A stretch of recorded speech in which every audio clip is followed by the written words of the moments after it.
take care of the loan repayment, will you?" While I was at work, I suddenly received an email. When I hastily contacted him, Greg calmly began to explain. "Oh, sorry about that. I've fallen for a woman. I've decided to start a new life with her." Moreover, he was planning to take the luxury car that he had recently bought in my name with a loan. Despite my attempts to stop him, my husband ignored me, ended the call abruptly, and then became unreachable. In the end, Greg disappeared with his mistress, leaving behind a huge debt. As a mother to our 10-year-old son, I never imagined such an unfair situation would arise. I was at a loss, not knowing what to do, my mind going blank. I am 35 years old. My name is Julia. My husband Greg is the same age. We were a family of 3, including our 10-year-old son Ryan. Ryan has been incredibly smart since he was young, reading papers on the computer and asking for my opinion on them. Despite being baffled by such complex topics, I was always amazed by his intelligence. In contrast to Ryan, Greg was unstable, never holding down a steady job. I worked full-time, feeling anxious about our future. However, around those days, Greg finally managed to keep the same job for 3 years, earning a stable income. Lately, Greg talked about making memories with the 3 of us, and we decided to buy a $35,000 camper van. However, since Greg couldn't pass the finance company's loan review under his name, I ended up taking the loan for the car. Then on the long-awaited delivery day of the camper van, something unexpected happened. I received an abrupt email from Greg saying, "I'll graciously take the delivered camper van since the loan is in your name. You'll handle the repayments." I called my husband immediately, not understanding what it meant. Well, I've fallen in love with another woman and decided to date her. What? What are you talking about? I intended it to be just a fling, but it turned serious. So I'm thinking of starting over my life with her. Bye. I had prepared the divorce papers when we had that fight before, remember? "I'll file them," he said, and then unilaterally ended the call. This exchange was the first time I realized I had been betrayed by Greg, and it was a shocking blow. After that, no matter how many times I called, there was no response from Greg. Julia thought, can something like this really happen? When I got home from work and opened the drawer where the divorce papers should have been, they were already gone. Thus, I was left with a huge debt from a $35,000 car loan. Despite my attempts to contact my husband through emails and calls afterward, I never received a reply. Ryan, noticing my unusual behavior, came to check on me with concern after dinner. "Mom, what's wrong? You haven't been eating much lately. Are you okay?" Yeah, maybe. I'm just tired." When people lie, they look up to the right. Lying is bad. I've noticed Dad hasn't been home for 3 days, right? Did something happen between you two? Startled by Ryan's sharp words, I took a deep breath to calm myself. Feeling that I could no longer hide the truth, I decided to tell Ryan everything. "I see. It's just like Dad to do something like that. Aren't you sad?" No, I kind of understood from how things were going. Ryan, seemingly foreseeing the future, appeared unconcerned about our parents' divorce, but I knew he must feel sad about it in his heart. While silently apologizing to Ryan in my mind, I worked desperately, trying not to think about the dreadful events. However, my body was honest, and gradually, my health deteriorated. There was a training session planned at work that day, but I couldn't stand up and ended up squatting down. "Sorry, I can't stand up right now. I need to take a break." I heard my colleagues' voices full of concern, but I couldn't respond and collapsed. When I regained consciousness, I found myself in a hospital room.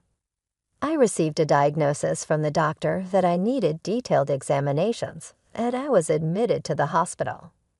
Julia thought, I feel so pathetic. It's supposed to be just emotional stress. Looking at the IV drip in my arm and the white ceiling of the hospital room, tears naturally started to flow. At that moment, Ryan, who is usually calm, rushed into the room with an extremely worried look, prompting me to quickly wipe away my tears. Mom, what happened? Is it serious? You're not going to die, right? Of course not. I wouldn't leave my dear son alone. That's good. Really, I was called by the school teacher and told that you were taken to the hospital. I was so shocked. My heart nearly stopped. Ryan Rand is usually mature for his age, but he's still only 10. I felt a strong resolve to get better for his sake, but my condition was worse than I thought, and I was diagnosed with a serious illness. The doctor advised you should have surgery as soon as possible. Please make a decision quickly. Following the doctor's advice, I underwent surgery. By the time I was discharged, it had been a month since Greg had left. When I returned home and opened the mailbox, I found a demand letter for the car loan payment. Julia thought the repayment should have been automatically deducted from my account. What happened? In a panic, I checked the account balance with my cash card, and the balance, which was originally $20,000, was now only $33.90. Julia thought, Greg did this. I want to ask him to return the money, but I can't contact him. What should I do? Since I don't have the camper van, I can't sell it. After Greg left, everything seemed to be going in a bad direction, and my mood sunk deeper. Seeing me saddened by my series of misfortunes, Ryan put his hand on my forehead. You look pale. Are you feeling sick again? You don't seem to have a fever, though. I'm fine physically, but you see, your father not only took the car, but also all the money we had saved. I can't work yet due to my physical condition, and now we have no money. I'm at a loss. I see. Then I'll deliver newspapers, and I'll search the internet to see if there's any work I can do. Encouraged by my 10-year-old son, I told myself that it wasn't the time to be down. Sorry for worrying you. I can't afford to be weak. I'll change my mindset and try to do whatever I can. Smiling at him, Ryan also smiled back and then said something unexpected. Let's plan how to get the car back from Dad. How can we do that? The camper van is in your name, right? Yes, but what about it? Then maybe we can. Ryan suggested an idea that I couldn't even imagine. I had never thought such an idea could exist. Also, I have no idea where your father is. Then let's check on my phone. A month ago, once when we went hiking as a family, surprisingly, Ryan, who is usually very reliable, got lost. At that time, we bought a kid's cell phone on Ryan's suggestion and installed a GPS app on it, which both Greg and I could access. With this app, I can see where Dad is in real time, and he's been moving around a lot. Oh, is that so? But what if we find him, and he just says something vague and escapes again? As I pondered this, Ryan smiled and made an intriguing suggestion. Don't worry, I've already taken precautions. What? What did you just say? To my astonishment, Ryan had acted independently while I was in the hospital, achieving something unbelievable. I thought, I can't believe such a smart child came from me. Understanding Ryan's words, I was simply amazed. He had even caught wind of Greg's mistress. All right, let's teach Dad who betrayed us a lesson. Okay, let's start the plan right away. Together, my son and I prepared for that moment. Julia thought, with Ryan by my side, I'm invincible. Bring it on anywhere, anytime. Then 3 days later, my phone rang. Ah, it's me. Please, I need your help. Oh, who might this be? Don't play dumb. It's your husband, obviously. I'm being questioned by the police about you. At this rate, they might ask me to come to the police station voluntarily. Help me out. Oh, is that so? Just wait a moment. Then I immediately went with my son to where Greg was. And to my surprise, it was a forest park near our house where camping was possible. Greg was being questioned by the police in front of his car, looking bewildered. Feeling pathetic, I sighed and told the police, we need to have a talk as a couple, and asked them to return for a while. At that time, Greg seemed uncomfortable being watched by the people around us, and urged Ryan and me to get into the car.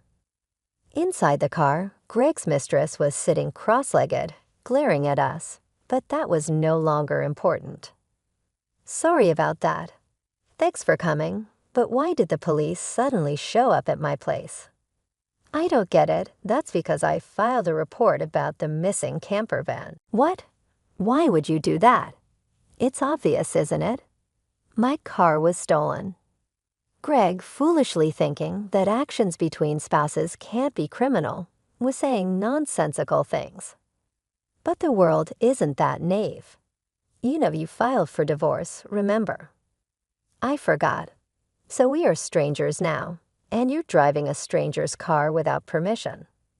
That's a crime. Ryan figured all this out. Typical, sharp as ever, that kid. But I didn't steal the car. I just borrowed it for a bit. Oh, is that so? Well, I'd like to use my car now. So could you return it? That would be really helpful. As I reached out my hand asking Greg to return the keys, he reluctantly handed them over after confirming it was returned. Ryan quietly started talking, "Hey, why did you abandon your family and choose to play around with this woman?" Caught off guard by his son's unexpected question, Greg was flustered and awkwardly scratched his head. Seeing this, Greg's mistress chuckled smugly and started talking. It's because I'm more attractive than your mother. Look at me, you can see it, right? He fell head over heels for me and decided to leave his family. Quiet. I didn't ask you, old lady. Dad, you answer. Mandy was silenced by Ryan's stern tone, but Greg remained quiet. If you can't explain, that's fine. I'll just have the police come back and arrest you. Wait, hold on. Okay, I'll talk. Mandy joined Greg's company 3 months ago. They were attracted to each other and became involved at the welcome party for new employees.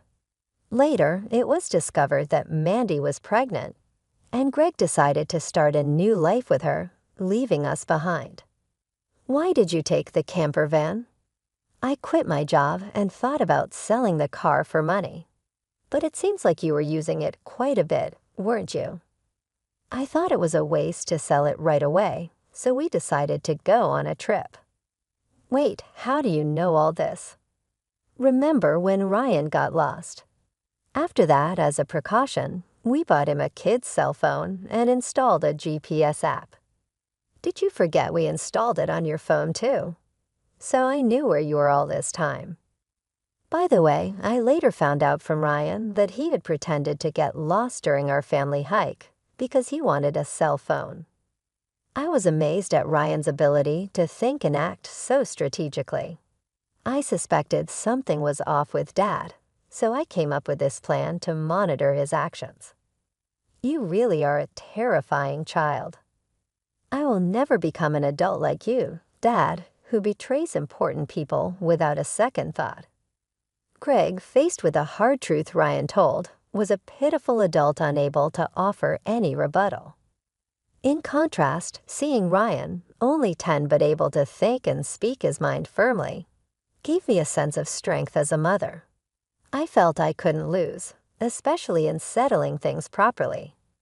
Also, return the $20,000 you withdrew from my account right now. That was our joint property as a couple. I don't have to return it. No, it's not. That money was what I saved little by little since I was single. After all, you always quit your jobs midway, so we hardly ever saved money together. I was appalled to hear that the $20,000 had been squandered by Greg and his mistress. It was the moment I felt relieved about divorcing him. So that's how it is. But if you stole and used the car and my money, that's going to be a serious crime. I just sent the police away, so it's not their business anymore. I only said we would talk. I have no intention of withdrawing the complaint. I must add the theft of my money to the report. Mom, should I call the police now? I can do it with just one button on my phone. Mandy, Greg's mistress, had been watching our conversation, but quickly tried to get out of the camper van. At that moment, she let out a scream that echoed around. The reason was that outside the car door, Mandy's parents were standing, their faces red with anger, about to explode in fury. Startled, she stepped back as her parents yelled at her. I'm sorry. Don't be so angry. But why are you here, Mom and Dad? I called your parents beforehand. What? Why? The truth was, during my hospital stay, Ryan had visited Greg's office and tearfully told them, my dad left the house with a woman we don't know, and my mom collapsed. Seeing Ryan's sorrowful and frail state, the people at Greg's office suspected Mandy, who had left the company with Greg, and gave Ryan her parents' address. Greg and Mandy had been overly friendly at the office, and there were photos showing them together at the welcome party for new employees, looking like a couple. After learning from the office people that you commuted from your parents' house, I went there with your photo. Your parents came out when I visited. Then I told them everything that had happened. So today, I contacted Mandy's parents and asked them to wait nearby for a while. How could you do this to me? The worst, I don't want to hear that from you. That's my line. By the way, your stomach seems quite big. What does the baby do? In 3 months. What? Wait a minute. That doesn't add up with when you met my husband. You two met only 3 months ago, right? What's going on? It's not time for the baby to be born yet, Greg. Hearing this for the first time, Greg stared at Mandy, eyes wide. Wait, what does that mean? Are you stupid? Don't you get it? It takes about 9 months from conception to birth, which means the child she's carrying isn't yours. You're so foolish. What do you mean, Mandy? Have you been deceiving me? I almost got away with it. Can't help it now that I'm caught. You're so naive. You can't see through lies at all. Really a fool. Don't mock me. My whole life is ruined because of you. What were you thinking? Greg and Mandy started an ugly argument, but nobody intervened, letting them have it out. Meanwhile, we contacted the police again to explain the situation. As it began to get dark, the forest park was brightly lit by the red lights of the police cars. No, really, I was wrong. I was truly wrong. I'm sorry. I'll work hard and never cheat again. So please, just don't arrest me, Dad. People don't change that easily, especially lazy people like you. Exactly, Ryan's right. I can't trust you at all. Reflect on your actions and pay for your crimes at the police station. If I get arrested, I won't be able to pay back the money. Is that okay with you? I don't mind. Pay me back after you've atoned for your sins. Take your time. Don't worry, I've already found you a place to work. Let's see, there's Ryan's child support, plus the $220,000 you stole from me. I'm not sure how much it will all add up to, but you'll work and pay it all back. I had one last thing to say to Mandy, the mistress. You might think you're just an onlooker, but don't forget you're an accomplice to Greg's theft. Be prepared for that. When I told them that Mandy would have to pay if Greg couldn't return the stolen money, she shivered in fear. Mandy asked her parents for help, but they refused, saying, We disown a daughter who causes trouble for others. Thus, Greg and Mandy were taken away in a police car together. Thanks to Ryan's smart strategy, we were able to punish Greg and his mistress, Mandy. Though they were released from detention soon after, they faced a hefty payment to me. Through a lawyer, I claimed $20,000 in damages. Additionally, I made Greg agree to pay $500 a month in child support for Ryan. I introduced Greg to a subcontracting factory of the company I work for. The support and other charges I claimed from Greg would be deducted from his salary and paid into my account. I also sold the camper van and was freed from the auto loan. Since then, my health has improved remarkably, and I am now energetically committed to my job. Ryan has been actively helping with household chores and errands. I want to keep moving forward strongly so that Ryan can pursue the path he loves without giving up.